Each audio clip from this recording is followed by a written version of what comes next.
8절에서 15절입니다. 호세아 5장 8절에서 15절, 제 성경은 1261페이지입니다. 구약성경 1261페이지, 호세아 5장 8절에서 15절입니다.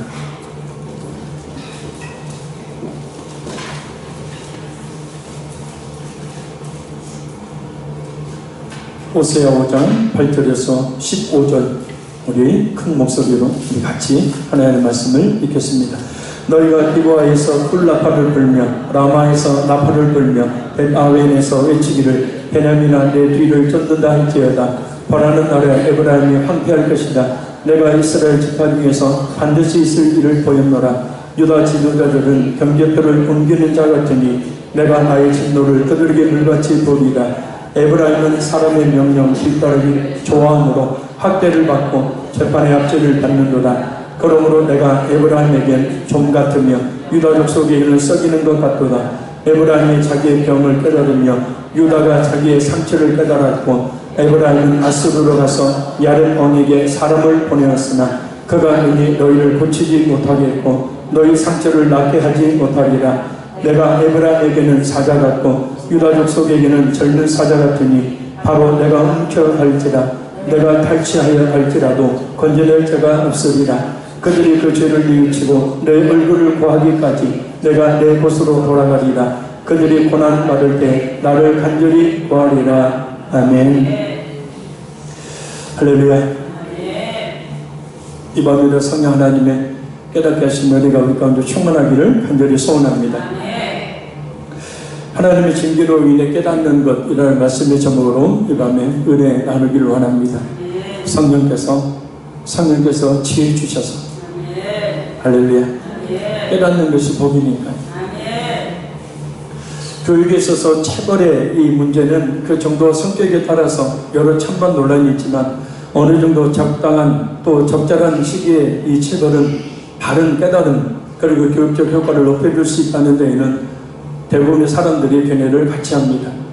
특히 심각하게 잘못된 길로 가는 자녀들이나 또한 제자들에게 징계를 통해서라도 그 길을 바로 잡아주는 일은 필요합니다.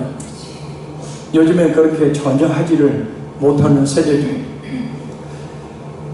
그러나 영적으로 하나님께서는 사랑하는 백성들이 어긋난 길을 가고 하나님께서 원치 아니하는 패역한 길을 가게 될 때에 징계를 내려서라도 돌이키고자 하시는 것입니다. 결국 하나님의 징계는 오늘 본문에서도 확인할 수 있듯이 완전한 멸망이 아닌 백성들이 회개하고 돌이키기를 기다리시는 하나님의 간절한 사랑과 또 선하신 뜻이 담겨져 있음을 알 수 있습니다. 고난이 하나님의 사랑이라는 뜻이, 할렐루야. 오늘 본문 말씀을 통해서 우리는 하나님께서 징계하시는 세 가지 중요한 이유와 목적이 있음을 깨달아 알 수 있습니다. 성경에 없어요. 저를 보시면 제가 그렇게 보기 싫어요. 앞에서 말하고 있는데 말하는 사람 안 쳐다보면 그 예의가 아니잖아요. 그죠? 제가 죽을 때까지 말한다고 그랬어요. 고쳐질 때까지. 성령 하나님께서 이 시간 충만한 은혜를 우리에게 주시기를 바랍니다. 그럼 과연 하나님의 징계, 그 고난으로 인해서 성도가 깨닫게 되는 것은 무엇인가? 크게 세 가지가 있어요. 첫째는 자신의 죄를 깨닫게 됩니다. 자, 우리 13절 상반절 읽겠습니다. 호세아 5장 13절 상반절 같이 읽습니다. 에브라임이 자기의 병을 깨달으며 유다가 자기의 상처를 깨달았고. 아멘. 병은 내적인 우환을 이야기하고 또 이 상처는 외적인 위협을 말합니다. 그런데 이 말씀은 북이스라엘과 남유다가 자신들의 불순종과 우상숭배의 죄를 각성하고 신앙적으로 회개했다는 의미의 말이 아닙니다. 단지 자신들의 주변 환경으로부터 큰 위협을 당하고 있음을 보았다라는 거예요. 그래서 NIV 성경에 보면 이 보았다라는 보다라는 과거의 동사인소라는 단어를 사용합니다. 북이스라엘이나 이 남유다는 할 것 없이 뭔가 잘못되어 가고 있다는 것을 자신들의 그 처한 상황을 보며 깨닫는 것입니다. 하나님의 진노를 받아서 무거운 징계에 처해진 에브라임이 자기의 병을 깨달으며 남유다가 자기의 상처를 깨닫는다. 맞아요. 이처럼 하나님의 그 징계의 고난은 그 징계받는 자로 하여금 징계받을 만한 자신이 심각한 죄를 바로 깨닫게 합니다. 가장 중요한 고난의 이유는 자신의 죄를 깨닫게 합니다. 공의로우신 하나님께서는 사람들이 지은 죄악에 마땅히 형벌을 내리시는 분이시기 때문에 시편 94편 2절 말씀입니다. 세계를 심판하시는 주여 일어나사 교만한 자들에게 마땅한 형벌을 주소서. 영원하고 최종적인 형벌의 날이 이르기 전에 하나님은 순간순간 징계를 통해서라도 성도로 하여금 그 마지막에 영원한 형벌을 당하지 않도록 하신다는 거예요. 결국 그겁니다. 그렇게 살다가 영원한 멸망 당할 것을 아시기 때문에 하나님은 그 영원한 멸망을 당하지 않도록 하나님이 깨닫게 하시는데, 곧 멸망을 당할 수밖에 없는 이유는 바로 회개하지 않는 죄 가운데 있기 때문에 그 죄를 깨닫게 하시는 겁니다. 그래서 하나님의 징계로 인해서 어떤 고난이 왔을 때 우리의 성도가 우리 자신이 가장 먼저 해야 될 일은 바로 뭐냐면 하나님 앞에 자신이 범죄함을 깨닫는 거예요. 고난의 징계의 최종적인 목적이 바로 여기에 있기 때문입니다. 자, 그럼 그 징계가 어떤 징계인지 징계의 과정과 방법에 대해 살펴봅니다. 우리 8절 말씀 우리 같이 한번 읽겠습니다. 너희가 기브아에서 풀 나팔을 불며 라마에서 나팔을 불며 베다웬에서 외치기를 베냐민아 내 뒤를 쫓는다 할지어다. 아멘. 우리의 이 말씀을 통해서 하나님은 징계하시기 전에 반드시 징계하신다는 사실을 미리 말씀하신다는 거예요. 하나님이 우리에게 말씀하시지 않고 행하시는 일은 없습니다. 징계든 축복이든 고난이든 어떤 것이든 하나님은 미리 이미 우리에게 말씀을 하셨답니다. 그리고 어쩌면 지금도 하고 계신지를 모르죠. 회개할 기회를 주시기 위해서입니다. 할렐루야. 기브아와 라마는 남유다와 북이스라엘의 국경지대에 위치한 베냐민 지파의 땅입니다. 그리고 벳아웬 역시 베냐민 지파의 땅이에요. 이 기브아나 라마는 높은 산지에 있습니다. 그런데 이 벳아웬은 이 요단 계곡에 위치해 있어요. 그래서 거기에서 소리를 지르면 이 계곡 위에서 소리를 지르면 그 아래까지 소리가 퍼지듯이 멀리까지 소리가 전달되는 것이 바로 벳아웬이에요. 뭐냐면 지리적으로 전쟁 소식을 알리는 것이 바로 이 벳아웬입니다. 근데 중요한 것은 전쟁 경보를 바라는 것이 멸망을 당할 북이스라엘의 수도가 아닌 남유다의 접경 지역이라는 거예요. 아니 멸망을 당하니까 그 멸망 당할 수도에서 소리를 쳐야 사람들이 깨닫고 돌이킬 텐데 여기서는 어떻게 되냐면 남유다와 북이스라엘의 그 국경지대인 벳아웬에서 소리를 지른다. 바로 남유다에게 소망이 있기 때문이에요. 이미 북이스라엘은 소망이 없어요. 그들은 더 이상 돌이키지는 않기 때문에 그 많은 선지자를 통해서 하나님의 말씀을 전해도 그 선지자들 오히려 욕하고 저주하고 선지자를 감옥에 가두고 선지자를 돌로 쳐 죽이는 그런 일을 행했던 북이스라엘, 더 이상 가망이 없고 그들은 틀림없이 멸망할 것이라는 거예요. 그런데 중요한 것은 남유다가 회개하지 않을 경우에 자지 마시고 북이스라엘을 침략해서 멸망시킬 그 이방 족속이 남유다까지도 멸망하게 한다는 것을 경고하기 위해서라는 거예요. 그래서 남유다의 수도인 예루살렘이 있는 베냐민을 거명하면서 베냐민아 내 뒤를 쫓는다라고 말씀하고 있는 겁니다. 그러니까 지금 북이스라엘을 멸망시키는 저 적군이 이방 족속이 너희들이 회개하지 아니하면 베냐민 너희들까지도 쫓아올 것이다 라는 것을 지금 전하고 있는 거예요. 자, 우리 고린도전서 10장 8절에서 12절 말씀을 다 같이 찾습니다. 고린도전서 10장 8절에서 12절입니다.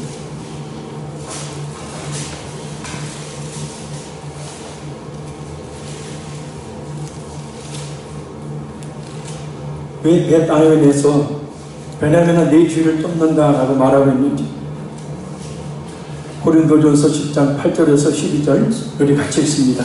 그들 중에 어떤 사람들이 음행하다가 하루에 23,000명이 죽었나니 우리는 그들과 같이 음행하지 말자. 그들 가운데 어떤 사람들이 주를 시험하다가 뱀에게 멸망하였나니 우리는 그들과 같이 시험하지 말자. 그들 가운데 어떤 사람들이 원망하다가 멸망시키는 자에게 멸망하였나니 너희는 그들과 같이 원망하지 말라. 그들에게 일어난 이런 일은 본보기가 되고 또한 말세를 만난 우리를 깨우치기 위하여 기록되었느니라. 그런즉 선줄로 생각하는 자는 넘어질까 조심하라. 아멘. 음행하다가 하루에 23,000명이 죽임을 당한 그 사건을 보고 뭐 하라는 겁니까? 그 사건을 본보기 삼고 그들과 같이 음행하지 말아라. 어떤 사람들이 주를 시험하다가 뱀에게 멸망을 당했으니 너희는 그들과 같이 하나님을 시험하지 말라. 어떤 사람들이 힘든 고난 속에서 하나님의 축복의 길로 인도해 주고 있음에도 불구하고 그 잠시의 고난을 견디지 못하고 하나님을 원망하다가 멸망시키는 자에게 멸망을 당했나니 너희들은 그들과 같이 원망하지 마라. 이것은 본보기다. 그리고 그것은 우리를 깨우치기 위해서 기록되었다.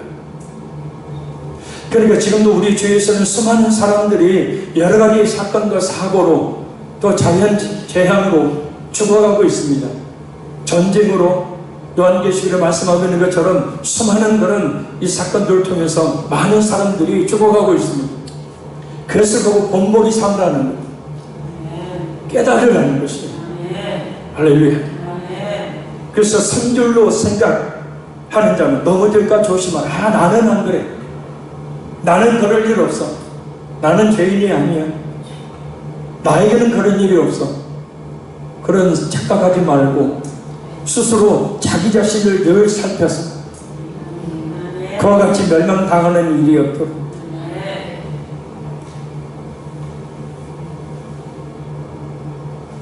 누가 어떤 사람이 지금 이 얘기에 나와 있는 음행하다가 하나님을 시험하다가 하나님께 원망하다가 멸망당한 사람들이 누가 자기 자신들이 잘못되었다는 사실을 인정하고 겸손히 회개했습니까? 아니에요. 다 섰어요. 하나님 앞에 선줄로 착각했어요. 별 문제 없이 산다고 착각했다는 겁니다. 그러나 그들은 결국 그런 멸망을 통해서 자신들이 서 있다는 그 사실이 결국은 올바로 서 있는 것이 아니었다는 사실, 하나님 앞에 서 있는 것이 아니었다는 사실을 결국은 그들이 그 모습을 보고 알게 됩니다. 왜 벳아웬에서 베냐민은 너를 뒤쫓는도다라고 이야기하고 있는지. 그래서 북이스라엘의 그 멸망의 사건은 남유다의 것이 될 수 있으니 정신 차리라는 겁니다. 북이스라엘 멸망을 보고 남유다로 하여금 깨달아 알라는 것. 할렐루야. 자, 우리 9절 보겠습니다. 9절 시작. 벌하는 날에 에브라임이 황폐할 것이라. 내가 이스라엘 지파 중에서 반드시 있을 일을 보였노라. 아멘. 벌은 결산, 청산의 의미가 있습니다. 그러니까 어떤 심각한 하나님의 징계로 인한 그 고난은 하나님이 결판을 내시는 거예요. 하나님이 어떻게 해요? 청산하시는 거예요. 그래서 그런 심각한 하나님의 징계로 말미암는 고난을 겪은 성도는 그래서 자신의 죄를 깨닫고 어떻게 자신의 죄를 청산하게 되는 거예요. 왜요? 하나님께서 더 이상 좌시하지 않으시고 결판을 내시기 때문에. 그렇게 살다가면 진짜 영원한 멸망을 당하니까 하나님이 그 모든 죄를 청산하시고 하나님이 모든 것 결판 내시는 그런 의미로 삼으신 것이 바로 뭐냐면 징벌이에요. 벌이에요. 곧 하나님께서 북이스라엘의 죄를 심판하시는 날에 북이스라엘은 회개할 기회를 얻지 못하고 결정적으로 완전하게 멸망할 것을 말씀하시는 겁니다. 또한 그들의 포로 생활이 오래도록 지속될 것을 말씀합니다. 반드시 있을 일을 말하야 한다.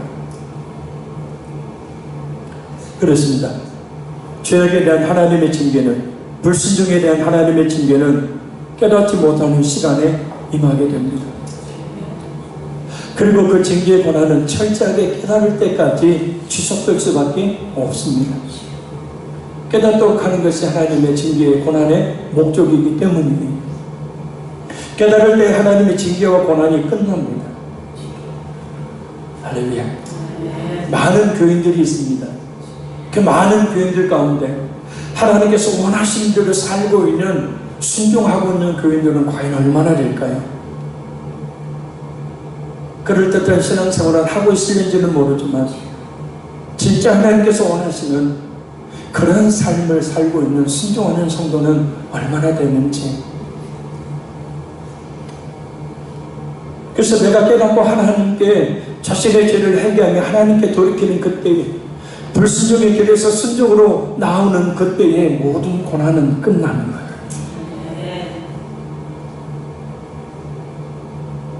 근데 그것을 깨닫지 못하면 자꾸 사람 탓하고 환경 탓하죠. 시대를 잘못 타고났다는, 뭐라, 저 사람 때문이다. 부모를 잘못 만났다.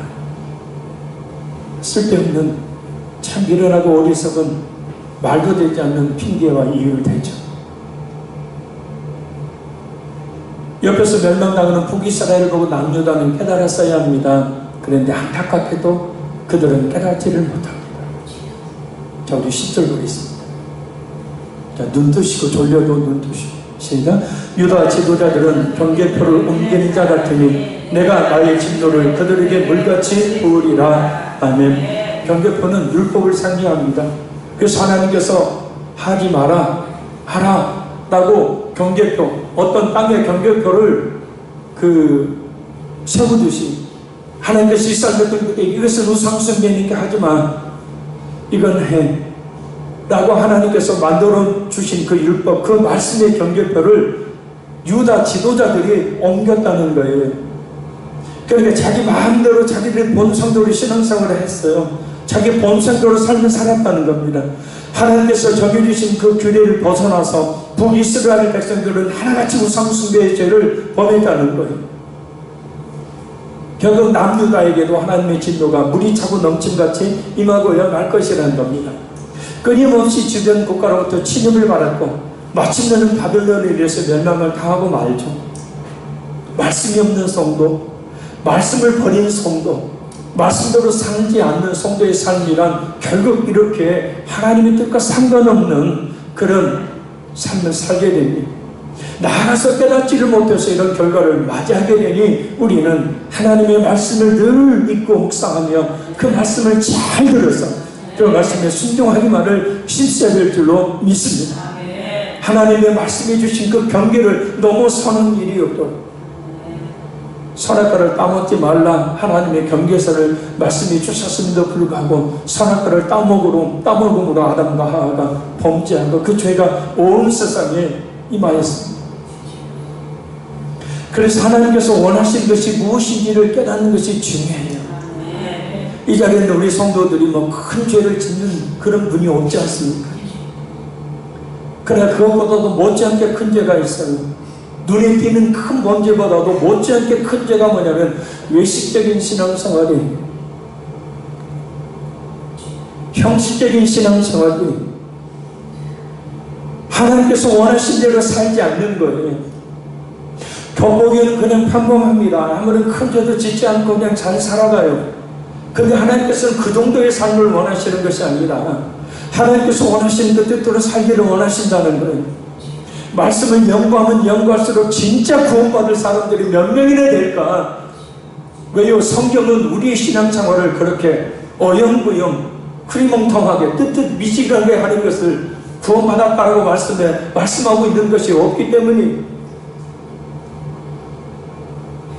하나님께서 원하시는 것이 무엇인지, 하나님께서 지금 내게 원하시는 것이 무엇인지, 하나님께서 내가 어떻게 살기를 원하시는지 그것을 깨닫는 것이 사는 길이고, 그것이 깨닫는 것이 고난을 멈추게 하는 길이고, 그것을 깨닫는 것이 하나님의 축복을 받는 길.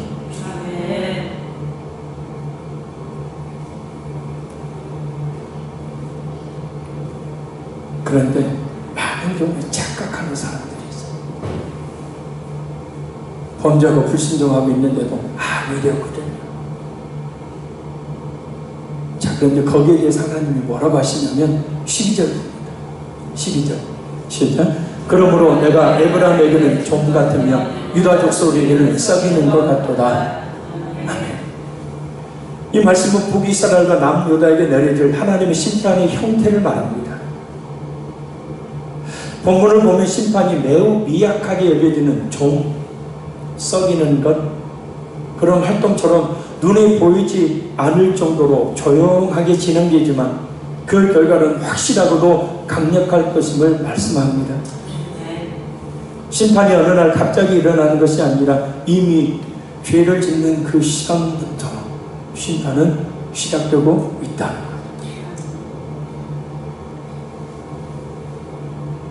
사람에게 치명적인 암은 그 암이 온 몸에 퍼져서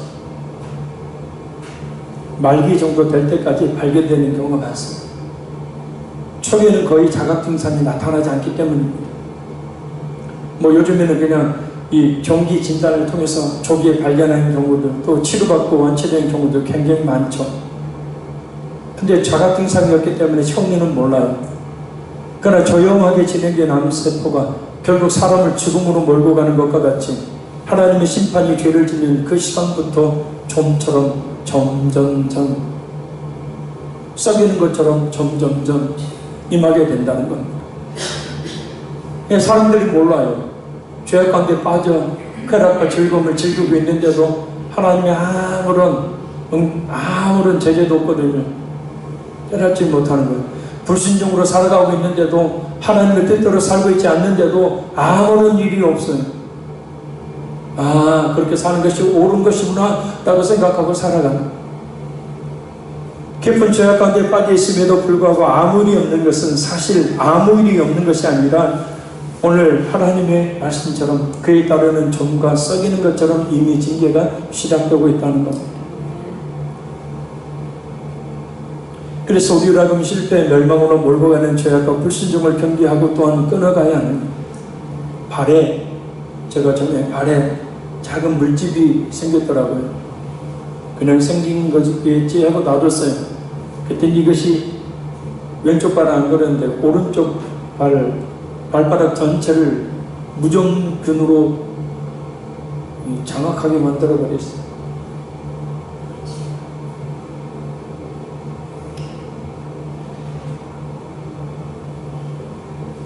그러나 하나님께서는 그것을 어떻게 해요? 고치시기 위해서 징계라는 그 고난을 하나님 주시죠. 그 고난의 매는, 그 고난당하는 성도에게는 깊은 상처를 남기기 위한 것처럼 여겨지지만 그것이 아닙니다. 죽게 하시려고 내리시는 것이 아닙니다.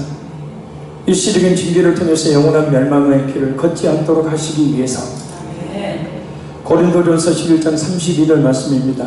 우리가 판단을 받는 것은 죽게 징계를 받는 것이니 이는 우리로 세상과 함께 정죄함을 받지 않게 하려 하십니다. 하나님의 뜻은 거기에 있어요. 영원한 실패와 영원한 멸망을 당하지 않도록 하나님은 본전은 그 시간부터 좀처럼 썩이는 것처럼 하나님의 징계를 이어오시다가 결정적인 결산할 때가 되면, 청산할 때가 되면 하나님께서 강하게 고난을 통해서 깨달아 알게 하시고 죄를 회개케 하심으로 돌이켜 하나님의 편에 서서 살게 하시는 것. 그래서 자신의 죄를 깨닫게 하시는 하나님의 징계야말로 우리에 대한 하나님의 깊은 사랑과 은혜의 증거라고 할 수 있습니다. 잘못해서 매를 맞는 아이, 물론 막 감정을 섞어갖고 때리는 그 부모 말고 자녀가 진짜 잘 되기를 바라서 매를 드는 그 부모의 마음. 아이들은 맞으니까, 아프니까 부모가 나를 진짜 다리 사이에서 주워왔나, 다리 밑에 주워왔나 그렇게 생각하고 우리 부모가 아닌 것 같죠. 근데 부모는 그 자식이 알지 못하는 깊은 사랑이 있죠. 네가 이렇게 살다가는, 네가 이 잘못된 벌을 고치지 않다가는 나중에 어떤 사람이 될지 모르니 지금 고쳐야 된다는 그런 생각과 깊은 사랑으로 매를 들지 않습니까? 히브리서 12장 6절 말씀입니다. 12장 6절 말씀입니다. 주께서 그 사랑하시는 자를 징계하시고 그가 받아들이시는 아들마다 채찍질 하십니다 하였으니 사랑하시기 때문에 받아들이시는 아들, 그 자녀들마다 하나님께서 아들마다 채찍질 하십니다. 그러니까 뭐냐면 고난이 없는 성도가 없다는 거예요. 왜냐? 고난을 당하지 않도록 하나님 앞에 바르게 사는 성도는 없기 때문에. 그래서 하나님께서는 이 징계의 고난을 통해서 가장 첫째는 죄를 깨닫고 회개하여 돌이켜 이 영원한 멸망을 당하지 않도록 하십니다. 자, 둘째는 인간과 세상의 한계를 철저하게 깨닫게 하십니다. 자신의 한계를 깨닫게 하시고 이 세상에 자신이 의지했던 것들의 한계가 어떤 것인지를 절대 의지하지 못할 것이라는 사실을, 대상이 아니라는 사실을 깨닫게 하십니다. 자, 우리 11절 읽겠습니다. 11절 시작. 에브라임은 사람의 명령 뒤따르기를 좋아하므로 학대를 받고 재판의 학대를 받는도다. 아멘. 북이스라엘은 하나님보다는 우상 섬기기를 좋아해. 또는 하나님의 말씀에 순종해서 따르기보다는 세상에 힘이 센 주변 국가들과 동맹을 맺기를 좋아했습니다. 하나님을 떠나 있는 사람들의 특징입니다. 하나님을 떠나 있는 사람들의 특징은 일단은 기도를 하지 않게 되고 하나님을 멀리하게 되므로 자연스럽게 세상의 것들을 의지하게 됩니다. 자, 그래서 그들이 어떻게 합니까? 우리 13절 읽겠습니다. 에브라임이 자기의 뱀을 깨달으며 유다가 자기의 상처를 깨달았고 에브라임은 아수르로 가서 야렙 왕에게 사람을 보내었으나 그가 능히 너희를 고치지 못하겠고 너희 상처를 낫게 하지 못하리라. 아멘. 내적 우환과 외적 위협에 직면한 북이스라엘과 남유다. 그 이유와 원인이, 그 고난의 이유와 원인이 무엇인지를 깨닫고 하나님께 자신들의 불순종과 우상숭배의 죄를 각성하고 회개해 그 어려움을 극복하려고 해야 하는데 그렇게 하지를 않는다. 에브라임은 아수르로 가서 야렙 왕에게 사람을 보냅니다. 야렙 왕은 아수르 왕들에 대한 별명입니다. 애굽의 왕들의 별명이 뭐죠? 바로죠. 그렇듯이 아수르 왕들의 별명이 뭐냐면 야렙이, 아수르가 대단한 위협이 되자 북이스라엘 왕들이 하나님을 먼저 찾아가서 하나님께 엎드려 회개하며 하나님의 도우심을 간구하는 것이 아니라 아수르 왕에게 찾아가서 조공을 바치고 가진 노력을 다한 역사적 사실을 이야기합니다. 그러나 아수르가 너희를 능히 고치지 못하겠고 너희 상처를 낫게 하지 못하리라 라는 말씀처럼 북이스라엘은 오히려 그 의지했던 아수르에 의해서 온갖 괴롭힘을 당하고 결국 그렇게 의지했던 아수르에 의해서 BC 722년에 멸망을 당하고야 맙니다. 왜요? 그 아수르를 하나님의 징계의 도구로 세우신 분이 하나님이시기 때문에. 왜 이런 일이 벌어졌을까요? 이사야 3장 1절에 3절 말씀입니다. 보라, 주 만군의 여호와께서 예루살렘과 유다가 의뢰하며 의지하는 것을 제하여 버리시되 곧 그가 의지하는 모든 양식과 그가 의지하는 모든 물과 용사와 전사와 재판관과 선지자와 복술자와 장로와 50부장과 귀인과 모사와 정교한 장인과 능란한 요술자를 그리 하실 것이요. 그러니까 하나님께서 하나님을 의지하지 않고 의지하는 모든 대상들을 하나님이 다 제해버리신다는 거죠. 그러니까 그들이 아수르를 의지했지만 그 아수르가 결국은 그들에게 의지가 되지 못하고 오히려 그들을 치는 막대기가 된 거예요. 하나님을 의지하지 않고 세상을 의지하는 사람은 반드시 세상에서 쓰러진 패배를 맛보게 됩니다. 사람을 의지하는 자, 그 사람으로 인해서 굉장한 실망을 당하게 됩니다. 물질을 최고로 여기며 물질을 의지하는 사람 역시 그 물질로 인해서 크나큰 고통을 당하게 됩니다. 하나님께서 하나님보다 더 의지하며 의리하는 것을 제하여 버리시기 때문에 사랑을 보며 세상을 볼 땐 만족함이 없었네. 나의 하나님 그분만으로 나는 만족하겠네. 하나님 외에 그 어떤 것도 우리에게 참 만족을 주지 못한다는 사실을 이 밤에 다시 한번 굳게 믿으시길 바랍니다. 그래서 어떤 시편 기자는 이렇게 외쳐요. 시편 146편 3절에서 5절 말씀입니다. 귀인들을 의지하지 말며 도울 힘이 없는 인생도 의지하지 말지니 그의 호흡이 끊어지면 흙으로 돌아가서 그날에 그의 생각이 소멸하리로다. 야곱의 하나님을 자기 도움으로 삼으며 여호와 자기 하나님에게 자기 소망을 두는 자는 복이 있도다. 뭔가 내 뜻대로 안 되는 대인관계든 물질 문제이든 일이든 자녀 문제이든 어떤 문제이든 하나님을 찾아서 하나님을 의지해야 합니다. 하나님을 의지한다는 것은 곧 하나님께 간절히 기도한다는 거죠. 그래야 하나님의 역사하심의 은혜를 입을 수가 있기 때문입니다. 자, 우리 14절 말씀 봅니다. 14절 시작. 내가 에브라임에게는 사자 같고 유다 족속에게는 젊은 사자 같으니 바로 내가 움켜갈 것이라. 내가 탈취하여 갈지라도 건너릴 자가 없으리라. 아멘. 사자, 젊은 사자. 이 갈기가, 윤기나는 갈기가 있는 숫자 사이에 웅장한 모습을 연상해서 부르는 말이죠. 그래서 이 말씀은 아수르와 바벨론이 마치 사자와 같이 나타나서 북이스라엘과 남유다를 친다 할지라도 그 배후에서 역사하시는 분은 하나님이심을 나타내는 말씀입니다. 미국에 갈수록 힘이 약해지고 있고 중국과 러시아가 갈수록 힘이 세지고 있죠. 일본은 갈수록 미친 짓을 하려고 하고 있습니다.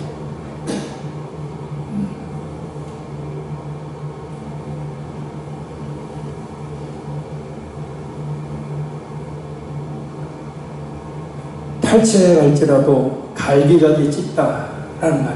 그러니까 하나님이 한번 청산하시려고, 하나님 한번 심판하시려고 계획하시면 그 고난이라는 게 무지막지 않다는 거죠. 시행해야 돼요. 근데 중요한 게 있어요. 우리 성도에게 일어나는 모든 일은 결코 우연히 일어나는 일은 없다. 할렐루야. 분명 하나님이 뛸 수 있다. 따라서 우리는 어떤 일에 배후에 역사하고 계시는 하나님을 발견할 수 있어요. 왜 그런 일이 생겼으며 하나님께서 그 일을 통해서 내게 이루시고자 하는 일이 무엇인지를 깨달아 알아야 한다는 거죠. 자, 다시 한번 따라합니다. 우연히 일어나는 일은 없다. 그래서 예수님이 친히 말씀하셨죠. 공중에 나는 참새 한 마리가 떨어져 죽는 것도 하나님의 섭리 가운데 일어나는 일이에요. 풀 한 포기가 자라서 시들어 죽는 것도 하나님의 섭리 가운데 이루어진 일. 하나님은 우리의 머리털까지 다 세고 계신다. 우연히 일어난 일은 없다라는 뜻이에요. 그러니 모든 일들 가운데, 특별히 고난의 일들 가운데 배후의 하나님이 왜 이런 고난을 주셨고 왜 하나님께서 이 일을 통해 내게 이루시기를 원하시는 뜻이 무엇인지를 발견할 수 있어야 된다는 거예요. 그게 깨닫는 것이에요. 할렐루야. 우리는 오늘 본문을 통해서 하나님의 징계를 받는 중에 에브라임은 세상에서 어떤 도움이나 위로, 치료와 구원을 받지 못했다는 사실을 알 수 있습니다. 이 에브라임은 곧 북이스라엘은 세상 사람들과 세상의 힘은 지극히 제한적일 수밖에 없고 참된 구원을 주지 못한다는 사실을 분명히 알게 됩니다. 사실 많은 사람들은 흔히 인간과 세상을 쉽게 신뢰하고 의지하며 살아갑니다. 그렇게 살아가는 것이 사실이고 또 그렇게 해야 됩니다. 그러나 하나님보다 더 의지하고 신뢰하는 것은 큰 문제라는 거죠. 더욱이 세상적으로 부족하면 어려움이 없을 때 사람들은 인간들과 세상의 모든 것을 다 줄 수 있고 해결할 수 있는 것이냐 믿고 의지하게 됩니다. 그러나 어려운 일이 닥치면 이내 세상 사람들과 세상에 그 좋아 보이고 능력 있어 보이던 많은 것들이 실로 보잘것없는 무기력한 것이라는 사실을 절감하게 되죠. 특히 그 어려움이 최고의 주권자의 능력자 되시는 하나님의 징계로운 것이라면 인간과 세상의 한계는 크게 느껴지게 됩니다. 결국 하나님의 징계는 인간과 세상에 대한 헛된 신뢰를 갖는 사람들에게 그것의 무익함을 깨닫게 하죠. 본질적인 한계를 깨닫게 하는 겁니다. 그래서 착각 속에서 공허한 인생을 살지 않는 지혜를 얻도록 합니다.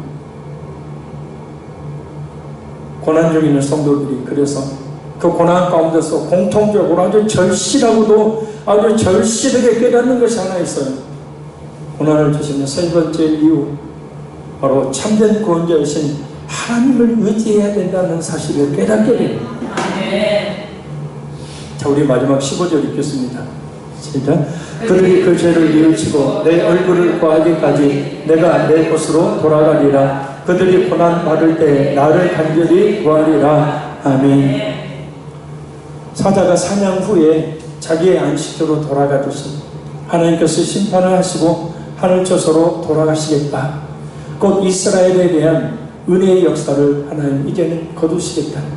그러나 이는 하나님께서 그 백성을 버리실 것이라는 말씀이 아닙니다. 하나님께서 그의 백성 곁에서 떠나시는 것은 그들로 하여금 그러한 고난 가운데서 그들의 죄를 돌아보고 하나님을 기억하게 하려는 그 목적이 있기 때문에 죄를 뉘우치고 하나님의 얼굴을 구하기까지 기다리시는 겁니다. 자, 반복해서 또 말씀합니다. 고난의 끝은 깨닫고 돌이키는 데까지라고. 할렐루야.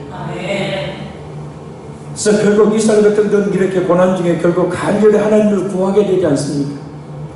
엄청나게 많은 사람들이 이방 나라의 아수르의 공격으로 인해서 죽어가죠. 그때 포로로 끌려갔던 자들, 그 땅에 남아있던 자들, 그 멸망의 사건을 통해서 그들은 철저히 깨닫게 됩니다. 우리가 하나님을 의지하지 않았습니다. 우리가 하나님 대신 우상을 섬겼습니다. 우리가 하나님을 의지하지 않고 이방 나라를 의지했습니다. 우리의 죄를 회개하오니 용서하여 주시옵소서. 그때서 하나님을 간절히 찾는, 바로 이것을 하나님께서 원하시는 것이고, 그렇게 하나님을 간절히 찾을 때 하나님은 그때부터는 그들의 모든 환경과 여건을 회복시켜 주시고 그들에게 놀라운 은혜와 축복을 내려 주시는.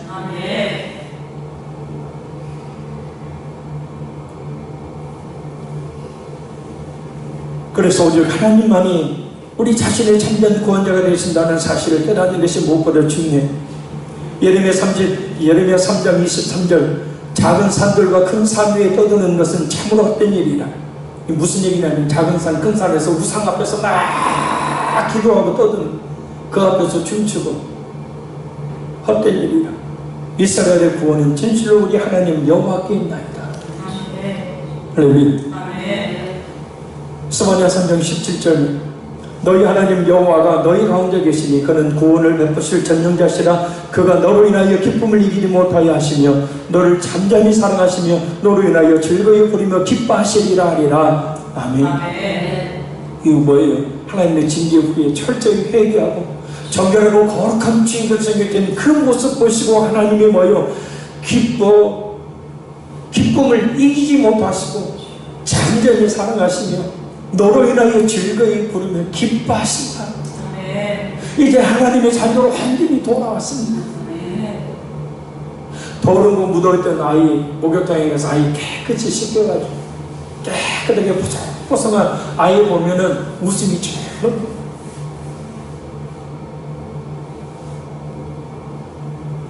이것이 바로 성도를 징계하시는 하나님의 목적이며 축복입니다. 욥기서 5장 17절에서 21절 말씀입니다. 잘 들어보십시오. 볼지어다 하나님께 징계받는 자에게는 복이 있나니 그런즉 너는 전능자의 징계를 없인 여기지 말지니라. 하나님은 아프게 하시다가 싸매시며 상하게 하시다가 그 손으로 고치시나니 6가지 환난에서 너를 구원하시며 7가지 환난이라도 그 재앙이 네게 미치지 않게 하시며 기근 때의 죽음에서 전쟁 때의 칼의 위협에서 너를 구원하실 터인즉 네가 혀의 채찍을 피하여 숨을 수가 있고 멸망이 올 때에도 두려워하지 아니할 것이다. 그러니까 적당한 고난을 주신다는 거죠. 근데 그 고난을 주시고도 그 고난으로 끝내시는 것이 아니라 아플 때 하나님이 삼아주시죠. 상하게 하시다가도 그 손으로 그 상처를 만져 고쳐주시면, 요즘엔 애들 그렇게 훈계하는 부모들 별로 없잖아요. 이전에는 세워놓고 회초리로 때리고, 부모는 속으로 울잖아요.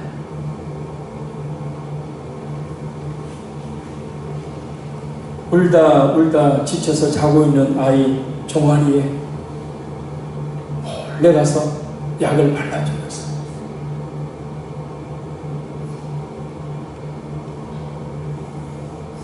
하나님께서 내리시는 고난과 징계는 그 목적이 완전한 멸망이 아니죠. 그래서 아프게 하시다가도 싸미시고 상하게 하시다가도 그 손으로 고치시고, 깨닫고 돌이켜 진정한 하나님의 은혜 가운데 하나님을 의지하는 진정한 백성이 되도록 하는 것이 그 징계와 고난의 목적. 그러니 혹시 어떤 고난이 있을 때 그 고난의 이유와 목적이 무엇인지 오늘 본문 분명히 말씀하고 있으니 깨닫고 더욱더 하나님께 부르짖어 기도함으로 하나님을 찾으시길 바랍니다. 그것만이 유일한 방법이고 모든 고난의 종지부를 찢을 수 있는 유일한 길입니다. 결론적으로 말씀드립니다.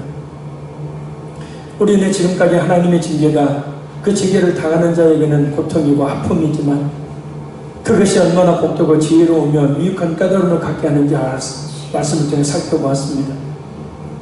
그것은 영원한 멸망을 당하지 않도록, 그 향벌이 이르기 전에 그것을 깨닫게 하시는 하나님의 징계는 결국 성도를 향한 하나님의 축복임을 알 수 있습니다. 또한 헛된 인간과 세상만을 의지하는 자의 삶은 결국 허망하게 끝날 수밖에 없기에 그것을 한결에 깨닫게 하시는 하나님의 그 징계의 권한은 성도로 하여금 성도를 향한 하나님의 지혜로운 교훈임을 알 수 있습니다.